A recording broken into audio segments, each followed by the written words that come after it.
हडपसर विधानसभा मतदारसंघातील प्रतिष्ठेची मानली जाणारी लढत असलेल्या प्रभाग क्रमांक 16 मध्ये राष्ट्रवादी काँग्रेसकडून जोरदार शक्तीप्रदर्शन करण्यात आलंय। उमेदवारांच्या प्रचारार्थ जिल्ह्याचे पालकमंत्री अजितदादा पवार यांच्या उपस्थितीमध्ये भव्य रॅली काढण्यात आली आहे। या रॅलीमध्ये प्रभाग क्रमांक 16 मधील राष्ट्रवादी काँग्रेसचे अधिकृत उमेदवार वर्षा प्रशांत पवार, वैशाली सुनील बनकर, कमलेश कापरे आणि योगेश बापू ससाणे सहभागी झाले होते। पालकमंत्री अजितदादा पवार यांनी चारही घड्याळांचे उमेदवार निवडून द्या, या भागाचा सर्वांगीण विकास निश्चित होईल असं आवाहन मतदारांना केलंय।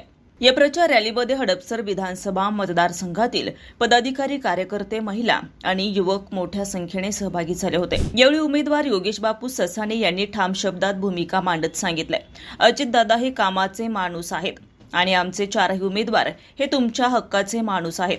आम्ही भ्रष्टाचार करणार नाही, जनतेची कामे मार्गी लावू। महापालिकेचा निधी वैयक्तिक स्वार्थासाठी नाही तर जनतेच्या विकासासाठी वापरला जाईल। गेल्या काही दिवसांपासून राष्ट्रवादी काँग्रेसच्या चारही उमेदवारांनी संपूर्ण प्रभाग पिंजून काढत घराघरात जाऊन मतदारांशी आपुलकीने संवाद साधलाय। काम करत आलोय, काम करत राहू, आमच्या पाठीशी उभे राहा आणि आम्हाला आशीर्वाद द्या, अशी भावनिक साद उमेदवारांनी मतदारांना घातली असून सर्वच स्तरातून त्यांना चांगला प्रतिसाद मिळत असल्याचं चित्र आहे।